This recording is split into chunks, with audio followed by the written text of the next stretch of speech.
देखिए भैया, अब हम लोग पढ़ने चल रहे हैं रासायनिक समीकरण।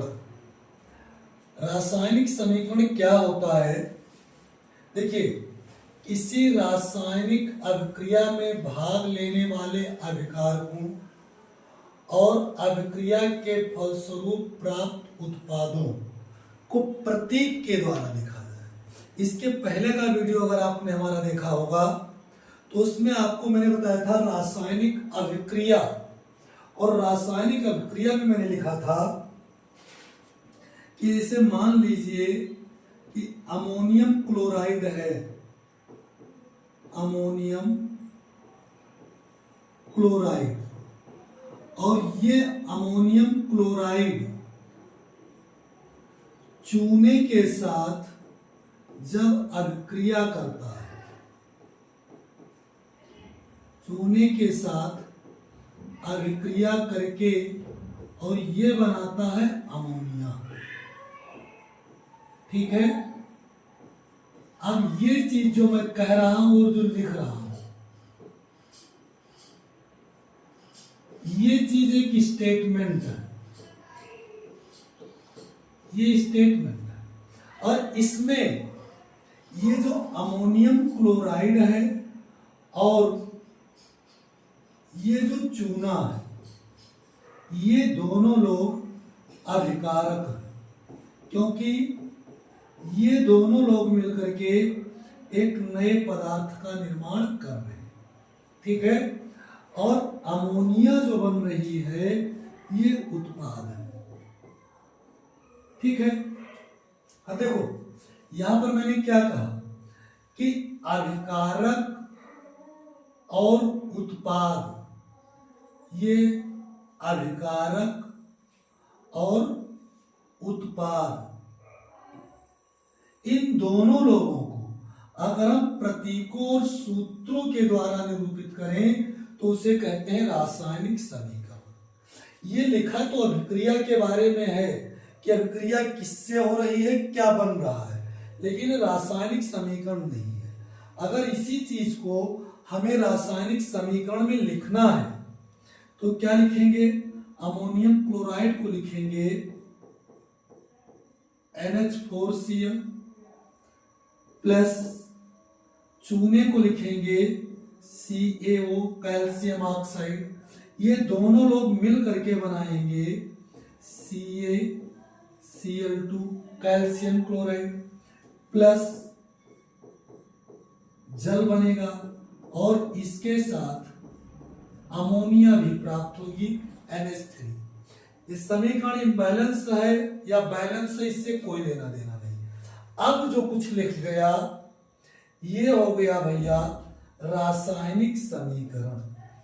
ये जो बना ये रासायनिक समीकरण है। ये हुए अभिकारक, अभिकारकों को मैंने सूत्र के द्वारा लिख दिया, रासायनिक सूत्र का उपयोग किया।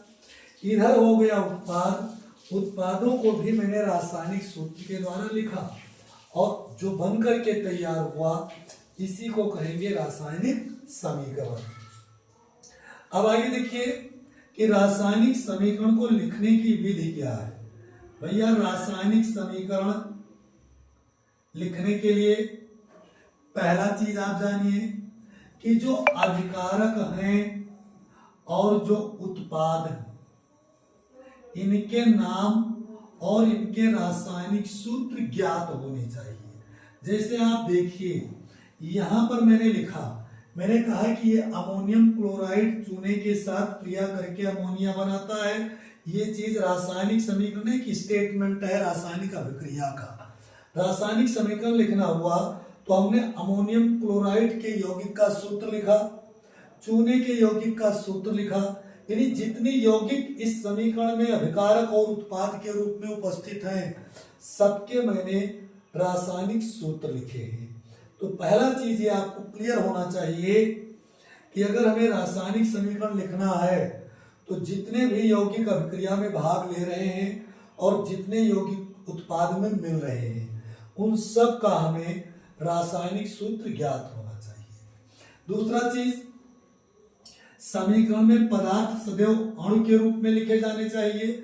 जैसे मान लीजिए कि अगर आप कहें कि हाइड्रोजन की बात आए तो हाइड्रोजन का प्रतीक होता है एच, लेकिन एच लिख देंगे तो गलत है। अगर ऑक्सीजन की बात आए तो ऑक्सीजन को ओ लिख देंगे, गलत रहेगा। अगर मान लीजिए कि क्लोरीन की बात आई और आपने केवल Cl लिख दिया तो बात गलत है। ठीक है, क्यों गलत है? क्योंकि ये सभी द्विपरमाणुक हैं, तो हाइड्रोजन के लिए आपको H2 का प्रयोग करना है, ऑक्सीजन के लिए O2 का प्रयोग करना है, क्लोरीन के लिए Cl2 का प्रयोग करना है। बाकी जो है जैसे सोडियम हुआ अपने प्रतीक यानी से लिखे जाएंगे, मैग्नीशियम हुआ Mg से लिखे जाएंगे, क्योंकि ये द्विपरमाणुक है इसलिए लिखेंगे ऐसा।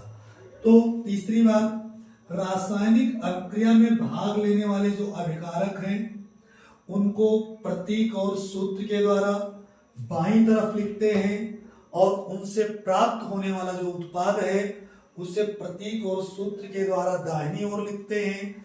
और उनमें सेपरेट करने के लिए जैसे यहाँ पर देखिएगा ये एक तीर लगी हुई है, इस तीर के बाएं तरफ लिखे हैं वो अभिकारक हैं, दाहिनी तरफ लिखे हैं वो उत्पाद हैं, और यहाँ पर अभिकारक में दो यौगिक हैं, इन दोनों को सेपरेट करने के लिए बीच में प्लस का चिन्ह लगाया। ऐसे ही उत्पाद में तीन यौगिक हो मिल रहे हैं और इनको सेपरेट करने के लिए बीच में प्लस का चिन्ह हमने यूज किया है। तो इस बात का ध्यान रखना है कि समीकरण लिखते समय अभिकारकों को बाईं तरफ लिखा जाए और उनको अलग करने के लिए उनके बीच में प्लस का चिन्ह लगाए। ठीक है, ऐसे ही उत्पादों को दाहिनी ओर लिखा जाए, इनको भी सेपरेट करने के लिए बीच में प्लस के चिन्ह का उपयोग करें। ये देखिए रासायनिक अभिक्रिया में के पश्चात प्राप्त उत्पादों को प्रतीकों और सूत्रों के द्वारा दाहिनी ओर लिखा जाता है और विभिन्न उत्पादों के बीच प्लस का चिन्ह लगा देते हैं। ठीक है, नेक्स्ट पॉइंट, यदि अभिक्रिया उत्क्रमणीय का मतलब दोनों तरफ से हो रही, जैसे एक एग्जाम्पल लूं मैं कि नाइट्रोजन है और हाइड्रोजन दोनों जब आपस में क्रिया करते हैं तो मिलता है अमोनिया। ठीक है भैया, ध्यान दीजिएगा, इस समय पर ये नाइट्रोजन और हाइड्रोजन रिएक्टेंट का काम कर रहे हैं, अभिकारक का काम कर रहे हैं और उत्पाद के रूप में हमको आपको अमोनिया मिल रही है। लेकिन इन केस कभी कभी ऐसा भी होता है कि अमोनिया ब्रेक डाउन होता है, टूटता है, किसमें? अपने अवयवी तत्वों में जिससे ये बना हुआ है। तो अमोनिया किससे बना है? नाइट्रोजन और हाइड्रोजन से। उस समय पर अमोनिया उत्पादक का काम करने लगता, अमोनिया अभिकारक का काम करने लगता है और नाइट्रोजन और हाइड्रोजन उत्पादक की तरह व्यवहार करते हैं। तो ये अभिक्रिया दोनों तरफ से होती है, इसलिए इस अभिक्रिया को उत्क्रमणीय कहते हैं, रिवर्सिबल कहते हैं। और रिवर्सिबल रिएक्शन को दर्शाने के लिए क्या किया जाता है, यहाँ पर अर्धशीर्ष का एक तीर एक दिशा में लगा देते हैं। इसका मतलब हुआ कि नाइट्रोजन और हाइड्रोजन मिलकर के अमोनिया का निर्माण करते हैं, और फिर एक अर्धशीर्ष का तीर इस डायरेक्शन में लगा देते हैं। इसका अर्थ हुआ कि अमोनिया टूट करके नाइट्रोजन और हाइड्रोजन बनाता है। तो जब उत्क्रमणीय अभिक्रिया होती है तो दोनों दिशाओं में अर्धशीर्ष वाले चिन्ह के द्वारा प्रदर्शित किया जाता है। ये बात क्लियर हुई होगी। इसको अगर हम बैलेंस भी करना चाहें तो यहाँ 3 से गुणा कर लेंगे और यहाँ 2 से गुणा कर देंगे, ये बैलेंस भी हो जाएगा एक जैसा। तो अभी बैलेंस की बात नहीं कर रहे, उसको तो आगे हम बात करेंगे। अभी देखिए नेक्स्ट, अब रासायनिक अभिक्रिया होती कितने प्रकार की है, इसको जानने के लिए पहले मैं कुछ उदाहरण आपके सामने रखता हूं, फिर उसके बाद देखेंगे कि रासायनिक अभिक्रिया कितने प्रकार की होती है। यहाँ पर मैंने कुछ रासायनिक समीकरण लिए हैं। अब आप अगर देखें तो सब देखने में आपको एक तरीके के लगते हैं कि इनमें कुछ ना कुछ रासायनिक क्रियाएं हो रही। हाँ, ये सच है कि इन सब में कुछ रासायनिक क्रियाएं हुई हैं, कुछ अभिकारक हैं, कुछ उत्पाद हैं। लेकिन ध्यान रखना, इनमें कुछ न कुछ विभिन्नता भी है। सब एक दूसरे से अलग है। लेकिन जैसे मैंने यहां पर इन दोनों को ब्लैक में लिया है, अब दोनों अलग अलग होते हुए भी इनमें कोई न कोई एक गुण, कोई न कोई एक गुण कॉमन है, ठीक है। इसलिए इन दोनों को एक कैटेगरी में रखा गया। ऐसे यहां पर मैंने क्या किया, इन तीनों को रेड से लिखा, इसमें भी कोई ना कोई एक गुण कॉमन है। ये तीनों समीकरण एक दूसरे से भिन्न है, अभिक्रियाएं भिन्न है, लेकिन फिर भी कोई ना कोई एक गुण इनके बीच कॉमन है, तो इनको मैंने एक कैटेगरी दी है। अब यहां से एक बात आप कंफर्म हो रहे होंगे कि रासायनिक समीकरण अलग अलग प्रकार के होते, लेकिन अगर कुछ समीकरण ऐसे हैं जिनमें कोई गुण कॉमन है, वैनिष्ठ है, तो उनको एक ग्रुप में रखा गया है। तो इसी बेस पर रासायनिक अभिक्रियाओं और रासायनिक समीकरणों को क्लासिफाई किया गया है। अब आइए देखते हैं, ये देखिए जैसे क्या लिखा मैंने कि रासायनिक अभिक्रियाओं के प्रकार, ध्यान दीजिएगा, रासायनिक अभिक्रियाएं विभिन्न प्रकार की होती है, अलग अलग तरीके की होती हैं। यद्यपि ये परस्पर भिन्न होती हैं, परंतु एक अभिक्रिया किसी एक विशिष्ट गुण के आधार पर कुछ न कुछ अभिक्रिया से समानता दर्शा सकती है, ठीक है। जैसे अभी मैंने आपको दिखाया कि कुछ अभिक्रियाएं ऐसी हैं जिनमें कोई गुण कॉमन हो सकता है और वो सेम ग्रुप में चली गई हैं। इन्हीं गुणों के आधार पर कुछ अभिक्रियाओं को एक वर्ग विशेष में रखा जा सकता है। अब वर्ग विशेष क्या है, उनको मैं देखता हूं आगे। देखो, जैसे पहला एक वर्ग बनाया गया संयोजन अभिक्रिया, कॉम्बिनेशन रिएक्शंस। अब देखो इसमें क्या है, जैसे मान लीजिए कि हमने लिया मैग्नीशियम और लिया ऑक्सीजन और इन दोनों की अभिक्रिया हुई, हमें एक नया पदार्थ मिल गया MgO, मैग्नीशियम ऑक्साइड, ठीक है। हुआ क्या, आप देखो यहां पर मैग्नीशियम और ऑक्सीजन एक दूसरे से कंबाइन हो गए, ठीक है भैया। संयोजन का मतलब ही होता है जुड़ जाना, और जुड़ करके ये दोनों लोग जुड़ करके एक ऐसा प्रोडक्ट तैयार किए जो सिंगल है, मतलब एकल प्रोडक्ट, केवल एक ही उत्पाद प्राप्त होता है। तो इस प्रकार की अभिक्रिया को संयोजन अभिक्रिया कहते हैं। जरा यहां पर देखो डेफिनेशन में मैंने लिखा है कि वह अभिक्रिया जिसमें दो या दो से अधिक पदार्थ संयोग करके एकल उत्पाद का निर्माण करते हैं। यहाँ पर दो पदार्थों का संयोग हुआ और केवल एक उत्पाद प्राप्त हुआ, तो इस प्रकार की अभिक्रिया को संयोजन अभिक्रिया कहते हैं। यहां पर मैं करता क्या हूं, आपको इधर उधर परेशान ना होना पड़े, इसलिए मैं नोट्स लिख करके रखता हूं, आप यहीं से नोट्स तैयार कर सकते हैं। अब देखिए यहां पर एक उदाहरण मैंने संयोजन अभिक्रिया का और लिख रखा है कि जब अमोनिया और हाइड्रोजन क्लोराइड ये दोनों एक दूसरे के संपर्क में आते हैं। देखो अमोनिया है वो भी गैस है, हाइड्रोजन क्लोराइड है वो भी गैस है, और जब दोनों आपस में रिएक्ट करते हैं, एक दूसरे के संपर्क में आते हैं, तो अमोनियम क्लोराइड का निर्माण करते हैं, जिससे कि इसका एक सफेद धुआं प्राप्त होता है।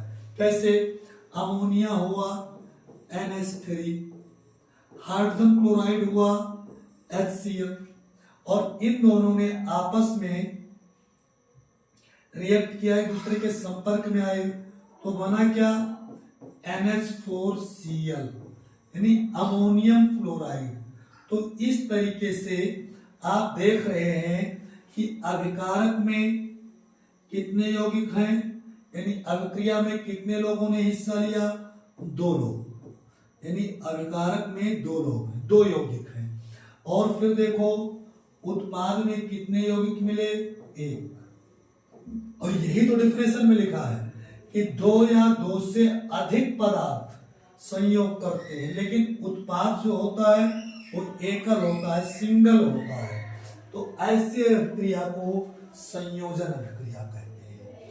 नेक्स्ट देखिए आप, जैसे यहां पर मैंने लिखा एक एग्जांपल और कि हाइड्रोजन ऑक्सीजन के साथ जलता है, ये हुआ हाइड्रोजन। अभी मैंने बताया था कि हाइड्रोजन केवल एच नहीं लिखेंगे क्योंकि ये द्विपरमाणुक है। ये जलता किसके साथ है? ऑक्सीजन के साथ। जल करके ये बनाता क्या है? H2। ठीक, ये प्रारंभ में भाप के रूप में तैयार होता है, गैसीय अवस्था में रहता है, लेकिन जब इसको ठंडा कर देते हैं तो जल प्राप्त हो जाता है जो कि द्रव अवस्था में रहेगा। अब यहां पर देखिए, अभिक्रिया में भाग कितने लोगों ने लिया? 2 लोगों ने, और दोनों लोगों ने संयोग किया और जो उत्पाद तैयार हुआ उसमें कितने लोग हैं? 1 लोग, यानी एकल उत्पाद प्राप्त हुआ। तो ये कैसी अभिक्रिया हुई? संयोजन अभिक्रिया हुई। ठीक है। अब इसके बाद आती है वियोजन अभिक्रिया। वियोजन माने होता है टूटना, अपघटित हो जाना। इसमें उसका जस्ट अपोजिट है। इसमें क्या होगा कि उत्पाद एकल होगा। ठीक है, उत्पाद जो होगा वो अकेला होगा और वो किसी बाहरी प्रभाव के कारण टूटेगा, अपने अवयवी तत्वों में या अवयवी यौगिकों में जिससे वो बना हुआ है। तो इस अभिक्रिया को कहेंगे अपघटन या वियोजन की अभिक्रिया। देखो, वह रासायनिक अभिक्रिया जिसमें यौगिक बाह्य कारकों के प्रभाव के द्वारा अपने अवयवी तत्वों या लघु यौगिकों में अपघटित हो जाता है।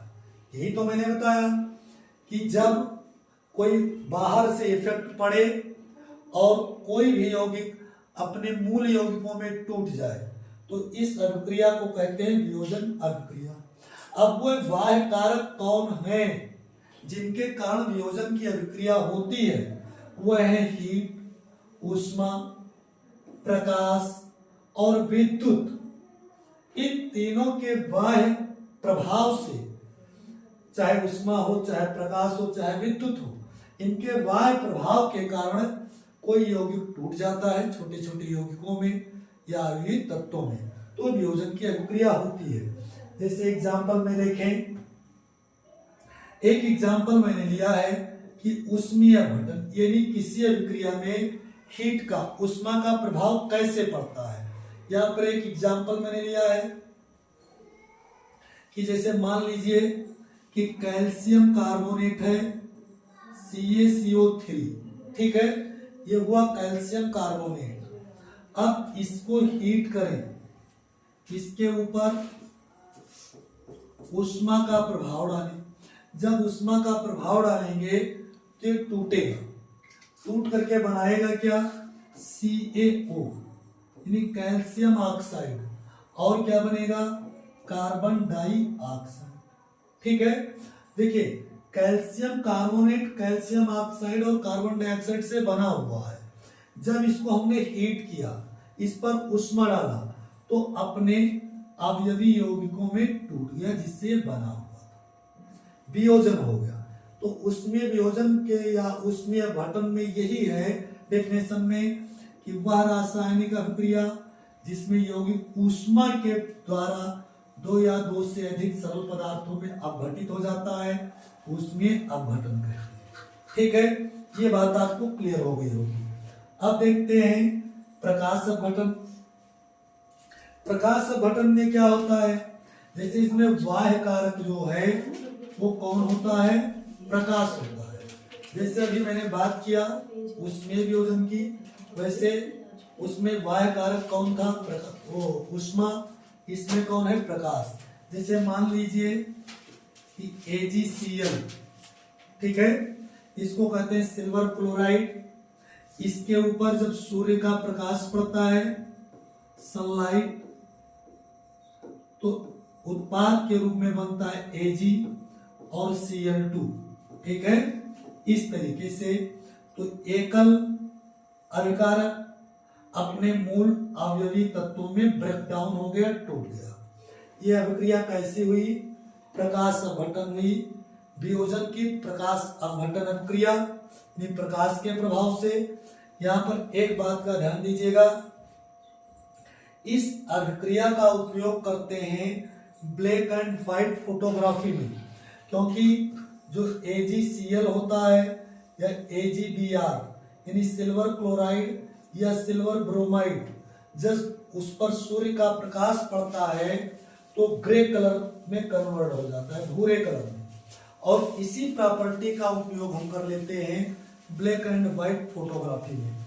एक चीज यहाँ पर और ध्यान दीजिए, जो हमने आपको ऊष्मीय अपघटन बताया था, तो ऊष्मीय अपघटन प्रॉपर्टी का उपयोग किया जाता है सीमेंट के निर्माण में।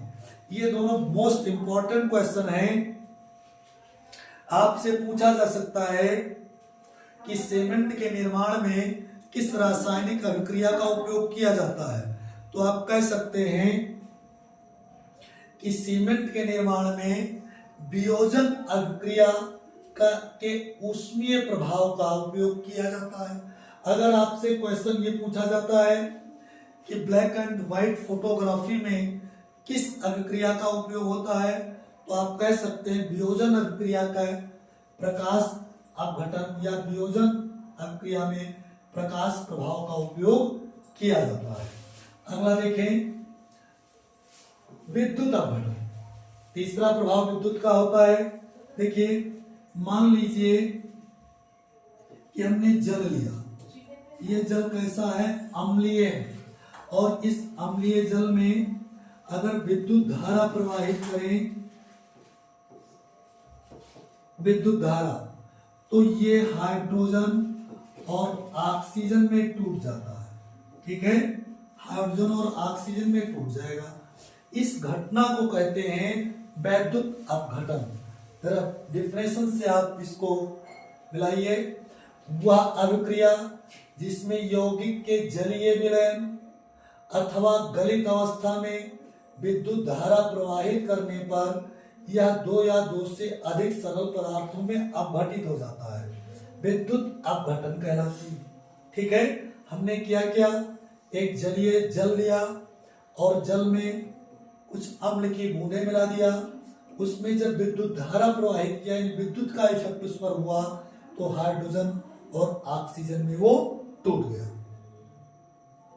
अब इसका ये उदाहरण यहाँ पर आप देख रहे हैं कि जब अम्लीय जल में, ये अम्लीय जल हो गया, इसमें विद्युत धारा प्रवाहित किया, तो हाइड्रोजन और ऑक्सीजन में ये अपघटित हो गया। तो इस तरीके से यहाँ पर मैंने आपको दो प्रकार के रासायनिक अभिक्रियाएं बताया, एक संयोजन और एक वियोजन।